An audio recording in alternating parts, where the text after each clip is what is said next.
are back! Home of the prodigal son, young Chad Townsend. And Chad Townsend plays on, plays to the whistle, kicks away for Valentine home. Townsend, brilliant. What's going on, guys? Welcome back to another episode of the Chad Townsend Show. Please make sure you do subscribe to our channel if you're new here. It really does help our channel a lot. Or also, if you're listening on Apple Podcasts or Spotify, please make sure you rate and review. It does help us, and it is greatly appreciated. Before we get into today's episode, let's bring him in, our producer for the show, Victor. How was your weekend, mate? Awesome, Chatty. What'd you get up to? Went to the Sharks game on Saturday. Yep. How was that for you? Missed the rain on the Sharks game, but it was fun. I went with my Bulldogs supporter friend. Yeah. Not going to name his name because he doesn't deserve it, but it was fun. So how are you today? The Sharks took an L.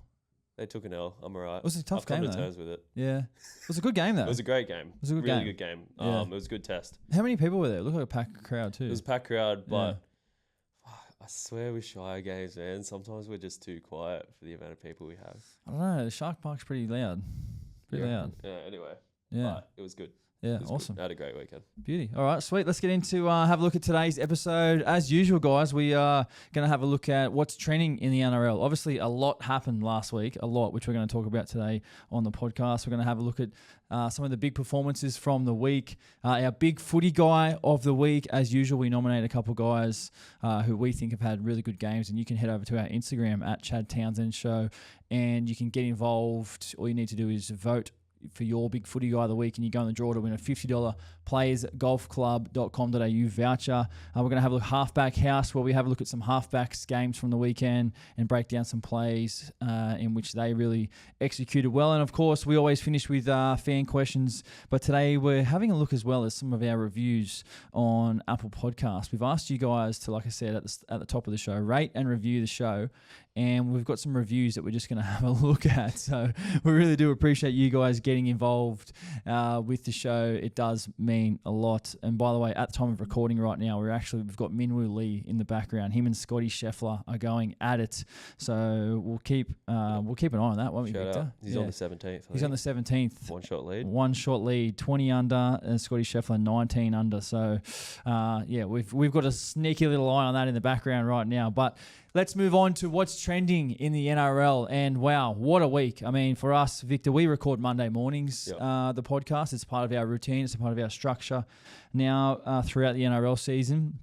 And obviously the bombshell news came out last week about Daly Cherry Evans, Monday evening, NRL 360, 100% footy, and the news that he would be leaving Manly. We obviously missed the rotation of news because of our time of recording, but massive news, and it was kind of like, it was almost like a movie in how this whole news sort of came out. Like a soap opera. Like a soap opera, like live TV.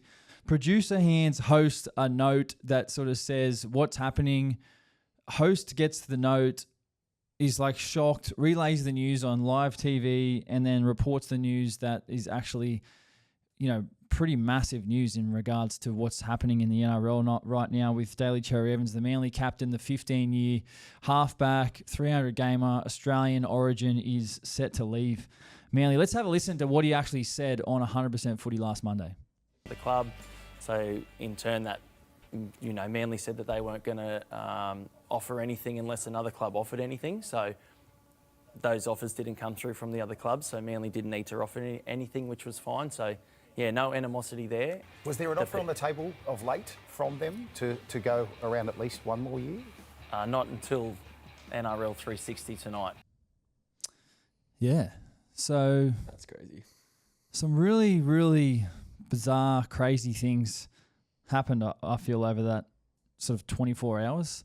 The big thing for me, and what I found really interesting as a player, was when Daly said that Manly weren't going to offer anything unless someone else offered anything. And I don't know, I just feel like Manly have dropped the ball with that statement. Like, from all reports, it was like Daly and Manly had a conversation in December, or when it was previously, way before the season had started. That's what they had said. And to me, I just don't think that's the way you go about business in treating someone like Daly. I think it's either yes or no. So you basically just want to be told, like, yeah, look, we've got a spot for you, we've got an offer for you, it'll come, or no, like, we're going to move in a different direction. and a lot of the times clubs use salary cap as an excuse for what might be another reason, but it's just like, just give us an answer, like yes or no is fine, and then we can just move on with like whatever happens, because it is professional sport, like it's business. It's sometimes things don't always go your way. Decisions are made from people in clubs and on what they think is in the best interest of the club. So, yeah, look, I found the whole thing really interesting. Like I said, I feel like Manly have dropped the ball with regards to how this has all been handled. And, Daly's come out and made a decision for him that to be like, hey, like, this is it. And good on him. Good on him. Daly Cherry-Evans is a man of high integrity. He's been a great quality player for a long time. He's one of our leaders with the RLPA and a lot of CBA discussions. And yeah, as a fellow player of mine, I just have a lot of respect for him. So, just the way he was able to get out there and sort of just say no, even when Manly sent through the offer and he said respectfully no. Like, it's a tough situation. Like it is. It was so bizarre. Last week. The live TV thing for me was just wild. Just when you talk about like telling players early and having an idea what direction Manly want to go, for me, like what is that direction? Yeah, I mean what's that direction? If they let go of Jamie Humphries, Latu Finau, who is their future in my opinion. So what was their long-term plan the whole time? And that's a great question. And that's what a lot of the, I guess, shows, podcasts and stuff we're talking about this week. If Manly aren't thinking about Daly Cherry-Evans, then who? Like, who replaces him? What's the backup? And you just mentioned two guys, Fainu and also Humphries, who were young halves there who they let go to other teams because of, they already had their halfback there. And to me, it's like I just feel like Daly, if Manly had to said to him, look, let's stay in contact. We'll see what, we want to keep you. And like, it would have worked out. It seems to me that they wanted to wait and see how he'd perform this year. Obviously getting older and stuff. Yeah. They kind of wanted to wait out and see if he played well. And then if he didn't, they don't have to offer him a contract or, I don't know. I think it's just a terrible way of going about it. I think they dropped the ball with it. They really dropped the ball. And I think he's still in peak form. Yeah, he's still in great form. He's shown that he's still in great nick. And that's one thing I wanted to highlight today with He's missed 20 games. That's what I mean. His whole career. Over 15 years to miss 20 games is insane. Like, incredible. He's one of the most durable, robust halfbacks I've ever seen in the game. His availability to play for his age is absolutely incredible. And to miss only 20 games in 15 years, just speaks volumes about his professionalism, the way he would look after himself away from football. Obviously, family man, very experienced, mentally very strong. Obviously, been through a lot with his career as well. But yeah, I don't know. I don't know either. But I'm interested to see the outcome, I guess. Yeah. He did toss up retiring. Yeah. But I can't see it for him. I think he's playing way too well and he looks still just as fit. Yeah, I mean, so will he play on? That's the big question. Yeah, I think. Will he play on? Where do you think he'll go? Where do I think Daly Cherry-Evans will go? Well, obviously, every club in Sydney's been tossed up. A couple of clubs in Queensland have been tossed up. And that's just kind of what happens now. If you're a club, you'll either be behind the scenes saying potentially yes, or you'll come out publicly and say no. The ones who don't say anything are usually the ones that are interested. So, yeah, where do I think he'll go? I'm not too sure. Do I think he'll play on? 100%. I think he'll play on. I don't know Daly that well, but I just think the way that his mindset is that he just wants to play. I mean, he still played Origin last year. Guys who are kind of feeling they don't want to play anymore probably retire from rep football like last year or the year before, He still played Origin last year and he captained them. So, will he play Origin this year? I mean, it remains to be seen. So I think he'll play on. Where he'll play, I mean, that I've got no idea. And I think we'll all wait to see what happens and it will unfold. And wherever he decides to sign, there'll be some probably dominoes to fall with regards to players and whatever happens. But that's rugby league. And that's why the gift that keeps on giving. The game that keeps on giving, and that's why we love this game, because we get to talk about these players and this news and big news and players moving clubs and wow and all that sort of stuff. So I hope he doesn't play Origin. Do I think he'll play Origin? Yeah. I think he will. I think he will. I don't want him to. I think he plays Origin this year, which is absolutely insane for a 36-year-old. Yeah. Insane. If not DCE though, how would that halve? Look. If DCE doesn't play Origin this year, I think it is Munster and Tom Dearden for me. I put Dearden in halves. He's been there. He has shown he has delivered on that Queensland stage. He's shown in his performances over the past number of years he is Origin. And you think it's like the Hunt Grant rotation at hooker still? Yeah. I still think obviously Harry Grant's definitely going to be there. Whether Ben Hunt wants to play Origin or not, at this stage, I think he'll want to play. I think he'll want to play. He'll want to play for sure. And I think it's worked for them over the past couple of years. Ben Hunt's delivered on that stage, so he'll be there if he chooses to play. And I think Tom Dearden is the guy to wear that 7 if Daly Cherry-Evans decides not to play. But also, I guess, your other options, obviously, you spoke about Ben Hunt, who's always played predominantly Origin at hooker. AJ Brimson's in the halves at the moment, playing 5'8". They've got Ponga and Walsh. Obviously, both of them can't play fullback. What do they do there? Does Walsh start fullback? Does Ponga play in the halves? Does one of them come off the bench? That'll be interesting selection for Billy Slater, actually. Ponga at 6 and Walsh at 1 sounds scary. That does sound With scary. Munster at 7. That does sound man. scary. That does sound scary. So that could work too. But for me, I'm moving forward with my guy, Tom Dearden. Yeah. And I don't think anyone can sort of... I don't think anyone can fault that, or debate that. The only, I guess, Cowboys slow to start to the season, but he's been standout performer. 100%. So, that'll be interesting. Definitely. More about Manly. Yep. Reports of Jake Tavoyevich taking a $400K pay cut to stay at Manly. Do you think he'll stay on club man? Yeah, this is an interesting one, and I think because... Jake's getting a little bit older, as we all do in the game, and I compare this situation to a conversation that I had with Nathan Friend a couple of years ago, who was my teammate at the Warriors. 10 years ago, I played 2 years with Friendy. He was a veteran of the game. He was one of the hardest working players I've ever been around, and he spoke to me, and I was younger in my career at this stage, and he said to me, he was over 30. And he said to me, you wait till you turn 30, like they use your age against you. And I was like, what do you mean? Who's they? What are you talking about?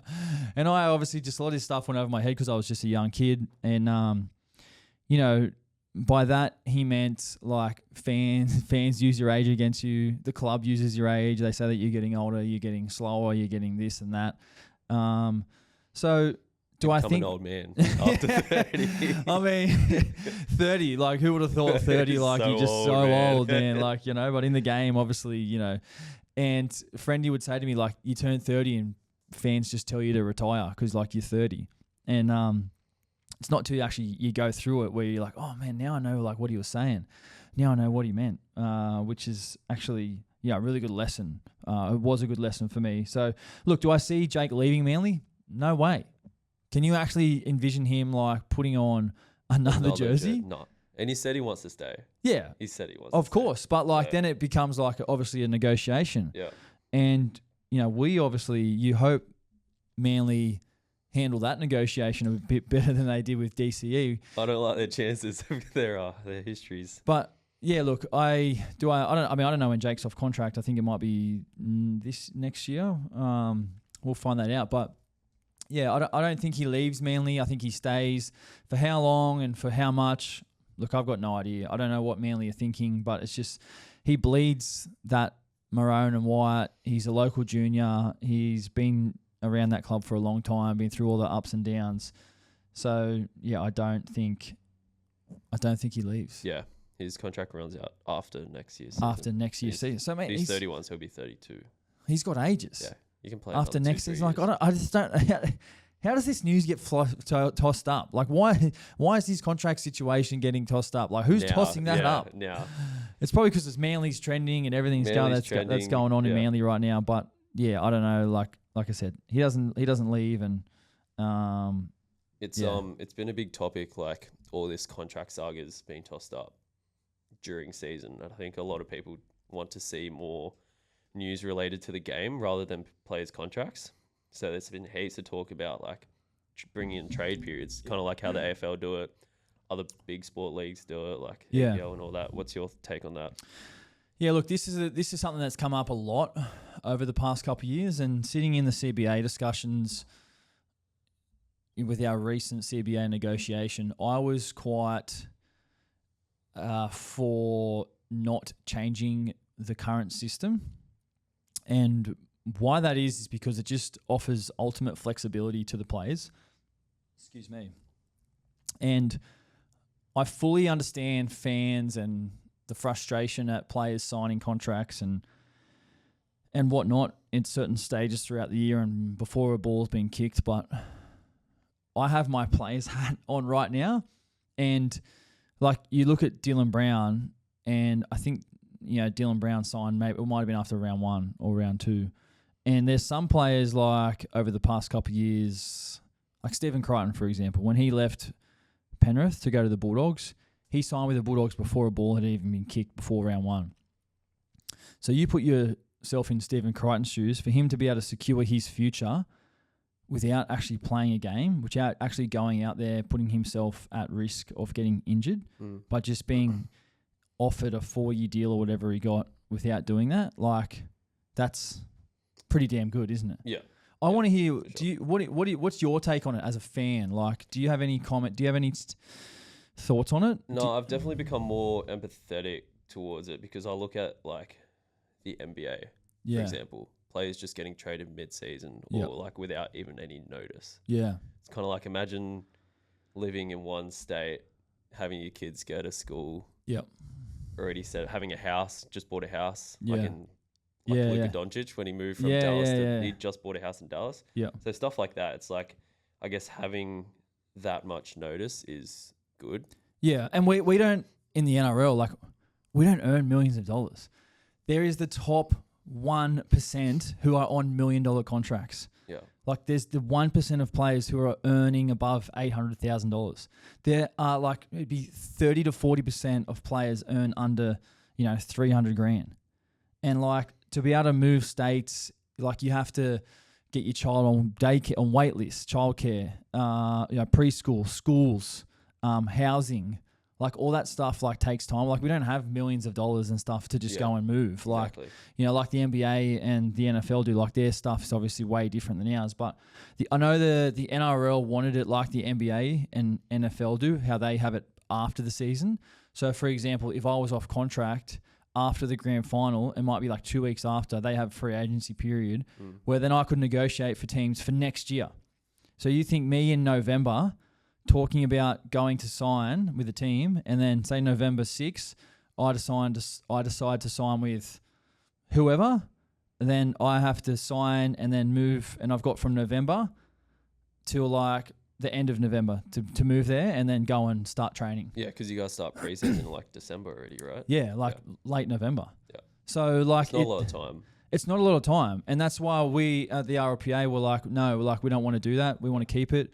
So do I think it'll change? Look, I think it will change. I think the system will change, but it's just like what do we change it to is the big thing, with regards to protecting the players and their freedom of choice, and without restricting the trade choices that we have to secure our future. So it'll happen in the next CBA. It won't happen for a couple of years. It'll have to be done properly through the CBA. But let us the time to think about it.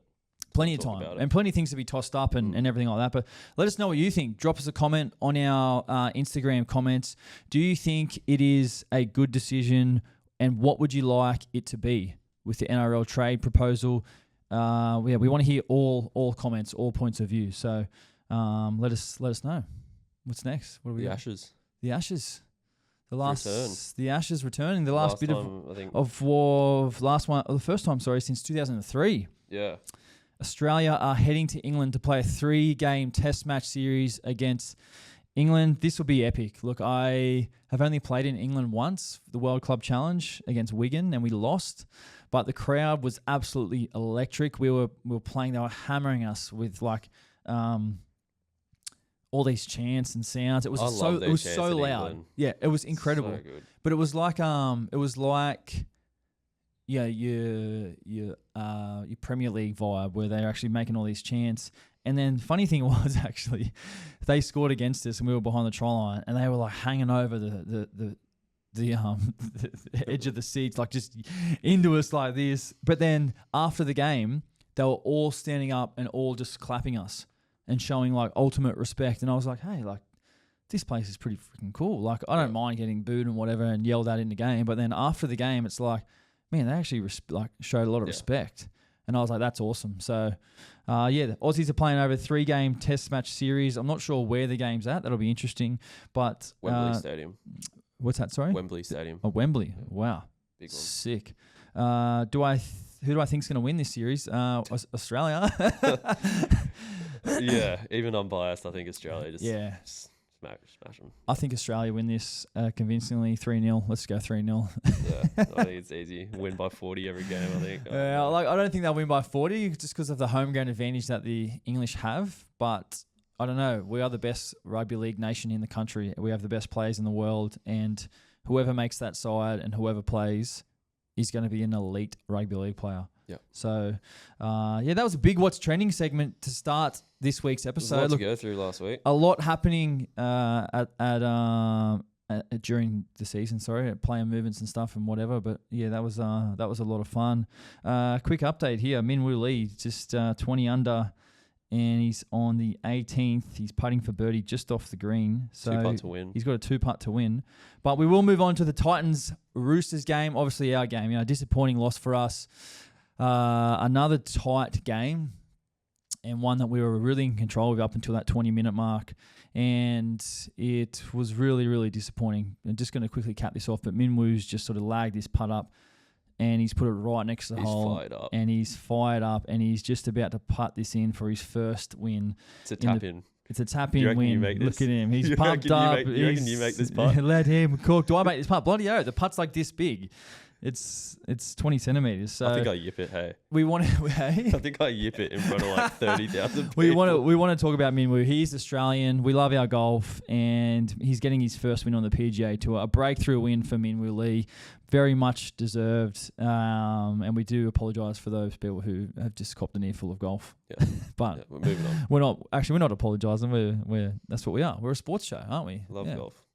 We love golf. So we'll move back into the Titans-Roosters game. Yeah, obviously, we're in control for much of the game up until the last 20 minutes. Back here, it's disappointing, and it's obviously always harder to talk about a loss, here on the podcast. I've said it consistently this season that I've signed up for the podcast and I'll be here every Monday regardless if we win or lose and whatever happens because that's just the accountability that I'm going to show, and I've signed up for this. And yeah, it was disappointing. To be fair, it's all part of the game. I'm used to the highs and lows of the game, but it still doesn't make it any easier. I think when we're up 12-8 with 18 minutes to go, I thought we could have come home. The conditions were quite greasy and quite slippery, underfoot. But we just didn't execute in the championship rounds. The last 20 minutes of the game is where you want to bring out your most intensity and your best game, and we just didn't do that, which is disappointing. We have a fair few areas of our game that we needed to improve on from the weekend. Personally, I've got areas that I want to improve, and I know as a team we do, which we had a good look at yesterday throughout the video review session about what we need to improve and our structures and processes moving forward. And I feel a lot of clarity after our conversations yesterday, and I'm looking forward to building on that this week at training. So, like I said, it was the second week where we'd been in a tight game. We're obviously in a close one last week against the Warriors, and we couldn't finish. So 2 back-to-back tight games. We need to get a bit harder. We need to get a bit more dialed in at the back end of the games and just finishing teams off and giving ourselves more of a chance to win and not letting the Titans score 3 tries in the last 18 minutes. So that was disappointing. The key takeaways from the game, Teddy was outstanding on the weekend. 220 metres, 9 tackle breaks. He was absolutely everywhere. I thought he was incredible. And Fahu White, 164 metres, starting in the front row. He's taken a lot of leaps and bounds this year. Fahu, he's started, obviously lost a lot of experience in the forward pack. And Fahu's really standing up. And I want to shout out Zach Docker-Clay as well. 55 tackles, 80 minutes in the middle at hooker. obviously Steckmy in place there for Connor Watson, who missed the game with a week off from a HIA from the previous week. But Zach Docker-Clay, he only signed with our team late. He didn't do the preseason at all. Didn't do anything. Came in after preseason, and now he's played every game. And it's just like, Docs, like, just goes to show, all the boys are laughing, saying it just goes to show you don't actually need to do preseason to play. Like, you can just rock up and play. So yeah, he looks ready. He looks good out there. Yeah, he's very, very nippy, very fast. So he's a great guy. I've really, really enjoyed getting to know him. He's a larrikin. I've really enjoyed, what he's been able to do on the field. We'll move on to the next, the first game of last weekend, which was the Rabbits 28, Panthers 18. Some key takeaways from that game. Panthers lose 3 straight for the first time since 2019. Wild stat. 6 years it's taken them to lose 3 in a row, which is absolutely crazy. Panthers made 16 errors. They just didn't look like the usual Panthers when I was watching this game. They made a lot of errors, and they gave the Rabbits like a lot of ball. And they had obviously in turn had to make more tackles, then became more fatigued, and then obviously conceded some tries from that field position. So Souths, one thing I noticed with them is they're staying a lot more patient with the ball this year, and that is in turn from the Wayne Bennett effect. Wayne has always been massive on completing and controlling the ball, and it's probably pulled Souths back a little bit, where they've been very, shift happy in a lot of their football over the past couple of years, and I think Wayne's just taken the reins there and pulled that back, a lot, where they've been in every single game they've played and they've controlled the ball. So that'll be a big test for us this week when we take on South. And Michaeli Ravalawa, the mid-season transfer from St. George, heads over there. I'm pretty sure he's just over there for this season. Then he goes back to St. George for next season, which I actually like that little transfer thing. If you're not getting any games, you can go over and then come back and play for the year. He ran for 203 metres, so a shout out to him making the most of his opportunity over at South Sydney. The second game on Friday night, which was the Broncos 20, the Dolphins 12, the Queensland Derby, another 4X Derby at Suncorp Stadium. These derbies are always incredible games. And some key takeaways from that game. The goatee, Gamut Shibasaki. Victor, any thoughts on the goatee? What's your take? I reckon you bring it back. Yeah, far out. In a team with Reece Walsh, Adam Reynolds, and Ben Hunt, the goat comes out from Gamut Shibasaki. What a piece of facial hair. The goatee.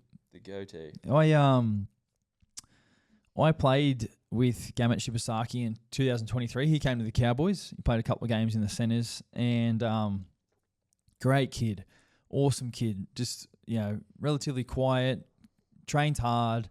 Big boy, like quite big, very hard to tackle. He had 2 tries on the weekend, 188 metres, and he was incredible. We want to shout out that goatee, because he's not a kid anymore. He's a full-grown man. He's a full-grown man. I mean, facial hair right there. I've rocked a goatee for one day before. Maybe we get a picture up there. Actually, one day I wore it to a Bucks party, shaved it in. The theme was entrepreneur, so. Had the goatee. Would I keep it? Hell no. I'm not a goatee guy. No, not a goatee guy. No, not a big goatee guy. So, we want to give him a massive shout out. The Dolphins only had 1 forward who carried over 100 metres on the weekend, which kind of speaks about how this game went. It was played in very wet, difficult conditions, and it was Safidi, who ran over 100 metres. But the conditions weren't great. It was almost like whoever held the ball was going to win. And the Dolphins probably didn't do that as well as the Broncos. They didn't do it as well. It was 80 to 89 completion, so they didn't do it terribly. Yeah, obviously. 89 completion in that weather's very, very good. Yeah, for sure. And these games are always massive, Suncorp Stadium, 4X Derby, 2 Queensland teams. It's what you love to see. I know playing for the Cowboys, whenever we play the Dolphins or the Broncos at Suncorp, it was an incredible game. The fans really get behind these games, and, it was no different on Friday night. So a big win for the Broncos. The next game was the first game on Super Saturday. The Dragons 14, Storm 8. Probably the upset of the weekend, Victor. I think 14-8. Dragons come into this game off the bye against the Storm, and they get the win on the back of their defence. Really unreal defence. Set up their defence. Incredible. This weekend. Speaking to Val Holmes, he said all they did for the 2 weeks off was defence. All they did was tackle, which just goes to show, wow, what a result for them. I mean, the Storm had, I'm not sure how many plays it was inside 20, but it was quite a lot. And the Dragons just kept repelling. They kept repelling, and just kept turning up. Storm obviously had no Hughes. Wishart was in the 7. And it's going to be interesting to see, actually, where Tyrone Wishart ends up. I think he's off contract at the end of this year. But, will he go to another team and be like a starting 7 or a starting 6, or does he stay? Like, obviously they got Pezzett there as well, who's just come back from injury. But where does Wishart end? Because I think there's teams out there that'll probably pay him some starting money. Yeah, he's on contract until 2026. So he's got next year too. So I think he'll get offers to go elsewhere, and they'll be significantly more, especially now that he was included in Laurie Daly's sort of origin, pre-season kind of meeting team squad, whatever that is.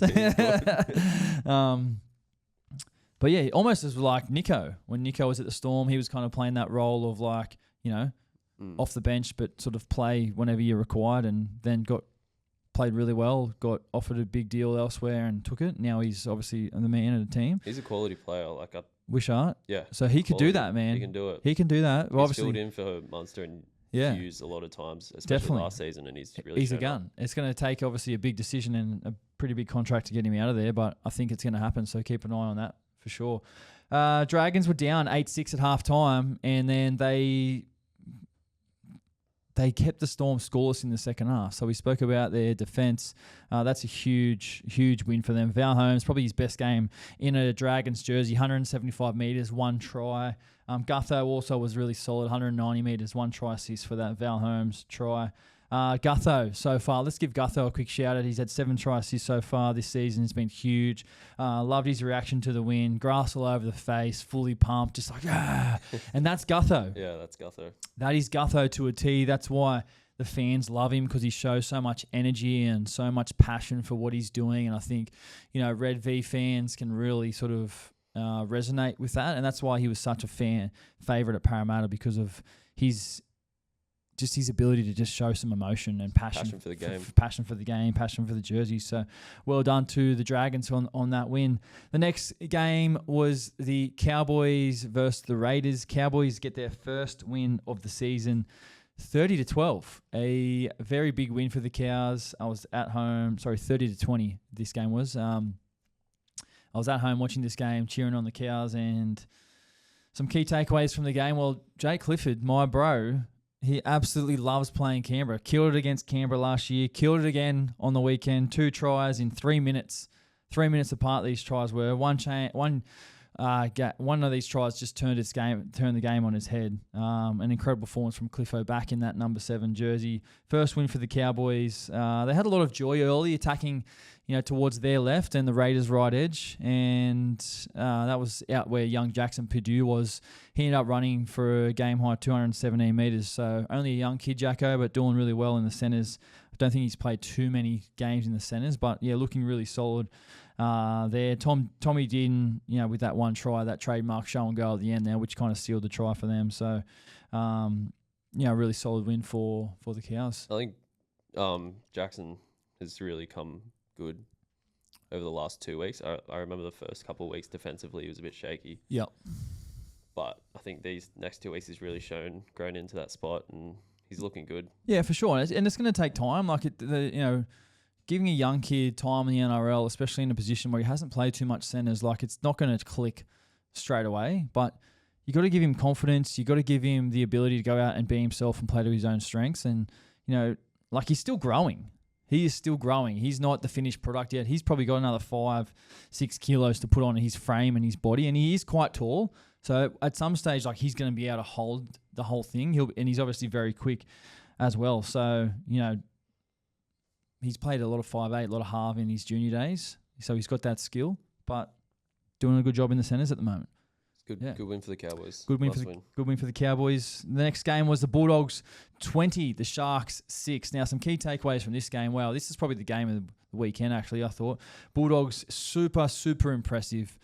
Their kick chase, which was spoken about across the whole call on Fox League, which is absolutely incredible, just highlighted, I guess, their desire to get down there and defend. And every time it was just a 10-man line, just moving down the field, gave their Cronulla back three no room to move. And the Bulldogs to be able to hold Cronulla to 6 points at their own home ground is really, really impressive. Not many teams have done that over the past couple of years, especially with the way that Cronulla's attack has been going. So that was, a real key takeaway for me with the Dogs. Yeah, I think they did a really good job in shutting down our back five. Yeah. I think, we rely a lot on our back five to get us meters out of our own half.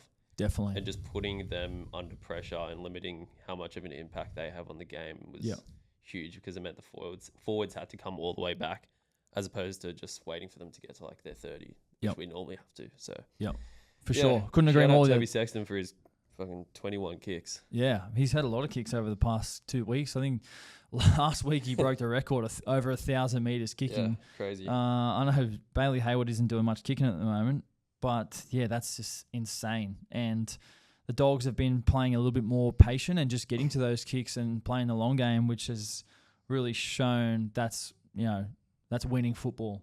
And they're doing it, doing a really good job at the moment. Some other standout performances from that game. Jacob Preston, I thought, was really impressive. Connor Tracy, I thought, was really solid. Bronson Cherry as well, both returning to Shark Park. Some ex-Sharkies there. Bronson Cherry had that nice little try at the end where he gave the silencer to the crowd, just telling them to shush. Shoot your shot. I like that. They showed their top 4 credentials. Yeah, I mean, they're leading the comp at the moment. Yep. They're leading the comp, so that's impressive, and it's off the back of their defence, I think. It was really, really good to see. Reid Marnie getting up to no good, as usual. He's one of them players you would love to have on your side, but you hate him on the other team. Like, if he was playing for Sharks, he was doing that, I'd love it. But. Yeah, I know you would. You would, and if you're a fan of that, if you support the Dogs, you love Reid Marnie. Oh, yeah, but if you don't support the Dogs, you don't like Reid Marnie. Yeah, and he's one of those players. He's that's what Michael Ennis kind of used to do when he was younger in his career at the Dogs. I thought he was lucky to not be sent off. Yeah, I mean, he goes up to that line, doesn't he? I think he's actually toned it down a little bit. A couple of years ago, I feel like he was just on a heater, doing it every week. Yeah, it's going to be interesting to see come finals. Yeah. Hopefully he doesn't. I know. I look like him and Blake Brayley were actually having words at each other and pushing. I think he lives around here, the Shire. So a lot of the Bulldogs players do. So I think it's become a bit of like a turf rivalry as well. Yeah. Which I hate. I mean, what do I think about it? Reid Marnie's antics? Look, I think it's play on. But also you want to be careful on how much you actually do it. If you do it too much, you kind of put a target on your back and it can backfire for you and you can be made to look like a bit of an idiot. But if you get the balance right, I feel like it can work for you. So he hasn't been in the headlines for that's what I mean. He's definitely calmed it down 100%. Yeah. Of course he was up for it, and you could see that. But you don't want to take that out away from his game as well. I mean, if that sort of stuff gets him up and gets him playing his best, and can 100%. Rattle the opposition, but also you don't want to be giving penalties away. You don't want to be doing it too much where you put a target on your own head. So, let's keep an eye on that one. Talakai obviously failed his HIA, and KL Iro, had that hamstring injury. So the Sharkies were on the back foot for most of the game. Had to go centre. Yeah, and when Atkinson went on the centre, the Dogs kind of went at him straight away. Isolated him with Crichton and put Crichton straight onto him, and the big man just sort of did his thing and would just sort of basically tough job one-on-one with Crichton on the edge, man. That's a tough job. Yeah. But Bulldogs completing at 90+% in the first half, finished with 85%. Like you said, their ability to just stay in the game, kick long, and build their game on the back of the defence was really impressive and a much-deserved win at Shark Park. Right, Sunday games now. Manly 26, Parramatta 12. Some key takeaways from that game, which we saw. The crowd cheering DCE. There was talk this week that the crowd may, not cheer him. And I was like, why? What is that? Why would you do that? Obviously the crowd, definitely did the right thing and, they should be happy and celebrate him this season, as one of the great clubs players who have given 15 years of service, has captained the club, has won a premiership for the club, has won a Clive Churchill. He's done it all for Manly. He'll go up there with one of the greatest players. And I think the crowd did the right thing, obviously cheering him on the field and being there, gave him a great reception. Para, well, they're still winless so far this year. And I thought they were in the game for a long time. They showed a lot of good signs in this game. It was probably their best performance so far this season, even though they lost. I know the game sort of got away with them at the very end of the game. But up until that period, I thought they were really, really solid. And yeah, obviously a lot happening there with regards to players and new structures and things like that. So, still working hard on that. Turbo, well, had both of his knees strapped up this week. He had one of them strapped up. And then the other one strapped up during the game. We've got an NRL physio update here. MCL. Tom Trbojevic won't return after suffering a suspected MCL injury to his left knee. He reportedly heard a pop, but Manly are confident it is not an ACL injury. So that's good news. MCL usually, depending on the severity, anywhere from 2 to 8 weeks, NRL physios reporting. But the big news is obviously it's not ACL. ACL is the one that's, much, much longer. So, let's hope Turbo can get back on the field before Origin. I mean, I don't know how long until Origin, but we need Turbo. We need Turbo, but Manly need Turbo more than New South. Like, what Turbo, do they do? Turbo needs Turbo. Turbo needs Turbo. Manly need Turbo. New South Wales need Turbo. We need a fit Turbo. We need clones of Turbo, maybe. Man, we need Turbo fit for Origin. How do you protect him? Like, what's the solution? I don't know. It'd be interesting to see how many games he's actually missed over the past couple of years with what types of injuries. Maybe we'll get that update from NRL Physio. But yeah, I don't know. I just feel for Turbo, like with these injuries, like, it'd be so frustrating for him and mentally for him to be able to deal with this and then get over it. Like, he must be doing a really good job mentally, must be really strong. And that doesn't surprise me just because of the player that he is. And I don't know Turbo at all, but I really love his game and really just keep my fingers crossed that he can, get back from this knee injury and it's not too bad, and then he can come back and contribute for us at Origin time. And the last game of the weekend was the Warriors 26, Tigers 24. Some key takeaways from this game. Well, actually a really entertaining game, I thought. Warriors found a way to come back and win another tight game. That's 2 games in a row where they've won tight games. Andrew Webster's comments post-game that he was really happy with the Warriors' performance and just finding a way and grinding out this win. And it could have gone either way, I thought. There was that disallowed try at the end there to Terrell May was a real game changer. If he scores that, the result may have been different. But let's highlight young Leka Halasima. He's an absolute beast. 19 years old. That break on the transition down the right sideline, man, was incredible. He looks fit, fast. He's only really, obviously, like you said, he's young. He comes across to Buller and just footwork, boom, gets him off. Jack Bird comes across, Shanks gets him off, and then just runs around and scores. So that was an unreal try. Excuse me, he's one to watch it. Excuse me again, I do apologise for that. But he is one to watch. A young Warriors kid who has the world in front of him. Yeah, a really big performance from him. And one of my favourite tries from this game, which I want to break down, was the Luke Metcalf try. Now, this is something Wade Egan has done for a long time, especially on a quick ruck. And this one here, he gets out of dummy half and he notices the A defender is actually rushing out of the line. He takes a couple steps and then throws the dummy. The A defender shoots out because he thinks he's going to put pressure on one of the Warriors' middle forwards. And then he goes past the markers straight through the middle. He passes to Chanel Harris-Tavita, who then goes through, makes more space and a break, and then he draws and passes Buller and passes to Luke Metcalf, who then runs through, scores under the post.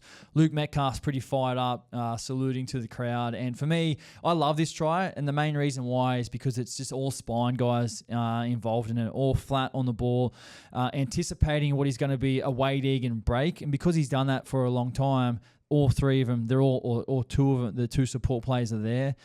Egan just shows that class that he's done. He's been able to execute this play for a long time, and a great try when it goes from 9 to 6 to 7 to 4 points. So a really, really nice try from the Warriors there. Mate, let's move on. I just want to shout out Terrell May again. Yep. We speak about him a lot, but 80 minutes. Played 80 minutes in the front row. Just incredible. 202 metres, 48 tackles, 1 miss. This man has a motor. This man has a point to prove, I feel. Yeah. And he's proving it. Yep. There's some big performances. Man, to just get it. It's like this guy's just solidifying himself with that number 8 on his back at the Tigers. And I think if he can continue to put these numbers up, it's like, man, this guy is going to be like, I don't know what the word is, but it's like he is on the track to be like known as a Tigers number 8. Yep. If he does this for consistently. And I think he's on the track to do that. With what a start of his Tigers career. Yep. So you're a big. I know you're a big Terrell May guy. I'm a big fan. I think I love his game.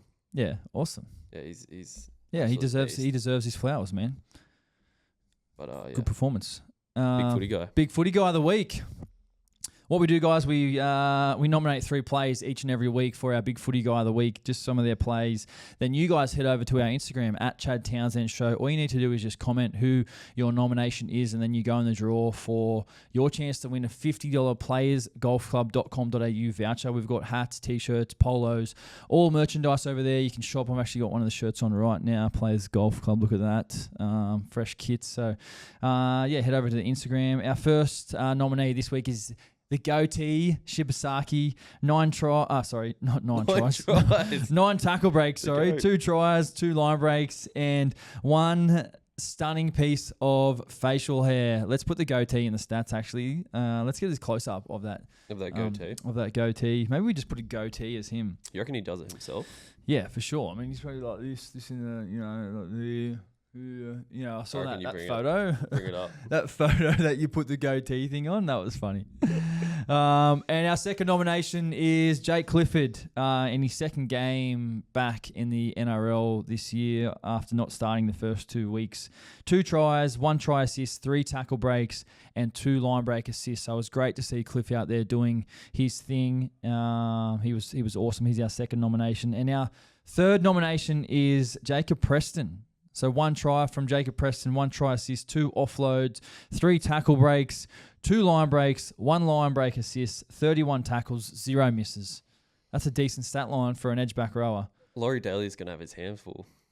I think he's putting his hand up there. I like what I see from Preston. He'll be there or thereabouts, I think. Yeah. He's got a bit to choose from. For sure. Mate, Halfback House. Let's go next segment, Halfback House. And we just nominated him for our Big Footy Guy of the Week, but we're going to have a quick look at Jake Clifford's 2 tries from the weekend. His first try, which was on the back of his running game. And Cliffo's a big body. Cliffo's probably like 95 kilos, I'm pretty sure. Correct me if I'm wrong, and I do apologise if I am wrong. Cliffo will let me know. So 95 kilos. He's a big boy. Maybe 92. Let's just go 92. All right. Sorry, Cliffo.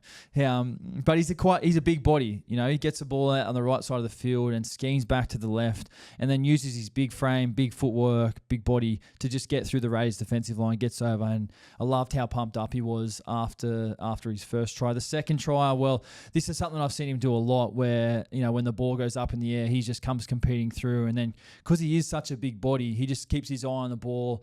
Competes, jumps up, out jumps KO Weeks, and then scores another try. 2 tries in 3 minutes. Absolutely insane from Cliff. So what a performance just to really put the Cows, in a good position in the game.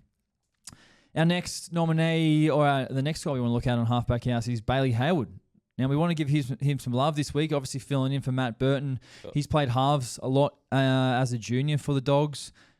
Since Burton's been playing 5'8", he's been playing the more that roving sort of middle role for the Bulldogs, but now getting his chance to go in and play in the halves at that probably more familiar 5'8" position. We want to have a look and break down that try to Jacob Preston, which he set up, where the play the ball was at the right post.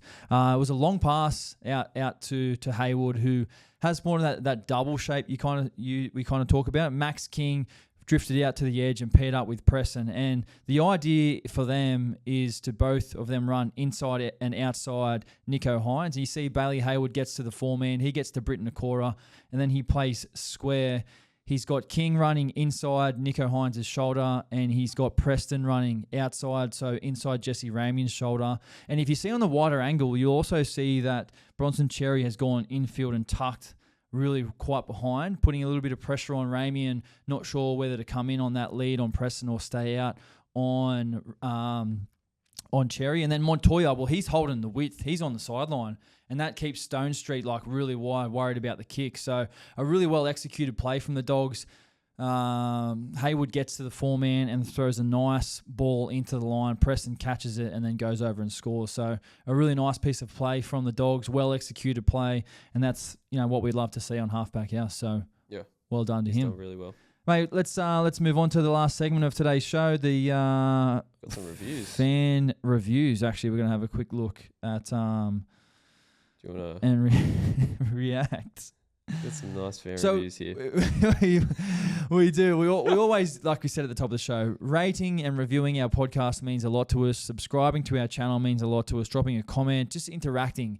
Like, it is not hard for you guys to do, but it is greatly appreciated if you're able to do it. We love it. We're going to just have a quick look at some of the reviews on the Apple Podcasts from last month. The first one from Coggo747. Great to hear a current player's views and insight on the game. Chad's NRL IQ is right up there with the best players and commentators. Thanks for your service to the game. Thank you, Coggos. Nice. What do you mean? 747. Well done. We appreciate Jack Cogger's burner account. Or? We appreciate that love. The next one is from G Unit 8. These names are insane. Great insight from current player. Well done, Chad. Keep it up. Thank you, Jay. The next one is from Jerry Simmons, 123. Elite podcast. Love this show. Elite content. This man knows footy. It reminds me of my 2-time over 35 squat championship titles. Not sure what's doing there, but we appreciate the love. The next one is from Big Al. Love the podcast, Chatty. Covers a lot of rugby league topics and a great insight to the rugby league world. Thanks, Big Al. The next one is excellent content from an excellent host. Always good to get raw dogged with behind-the-scenes conversations from players. I probably should have read that one before I read it out. But thanks, Joanne.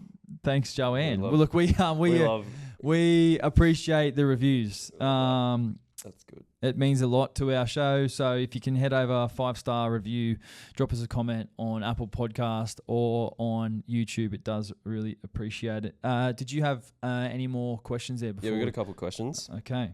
I don't know how to pronounce his name, but I'll pop it up on screen. Yep. He says, Churchad, you're a legend, bro. Hope to get to see you get to 300 games. Got a question. Who's some of your closest mates in the NRL that you've never played with? Yeah, wow. Who I've never played with. I appreciate that.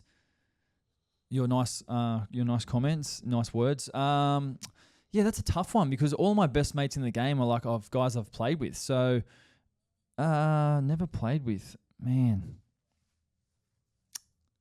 I actually don't know if I can answer that. Yeah, that's fair. Yeah, I mean, maybe like actually, your best friends through. Yeah, Regan. I don't know, Regan Campbell-Gillard. Like, I've never played with him, but like I'm mates with him. I've played with him. Like, I played for PM's game with him a couple of years ago, so I've played with him. But never at club level, so. Never at club level. Say Rig. Shout out Rig. Yeah, he's a good player. He's a golf player as well. Yeah, he plays golf too. We had that good day, Levels golf day, didn't we? Day. Yeah. Next one, Broncos for life 1. Broncos for life 1. Yeah. Crazy question. Do you think Nathan Cleary is as good as everyone says he is? Broncos for life 1? Yes, I do. Yes, I do. He's not a fraud, is he? No, he's the best player in the competition, in my opinion. Yeah. When, he's out there doing his thing. So, yeah. That's it. That's it, mate. Wrap it Victor, up. thank you. That was awesome. Thank you, guys. Appreciate you guys tuning in to today's episode. If you enjoyed the podcast, please make sure you rate, review, subscribe, comment, like, share, all that good stuff. I really do appreciate it. And as always, we'll see you guys next week on the podcast. Let's go.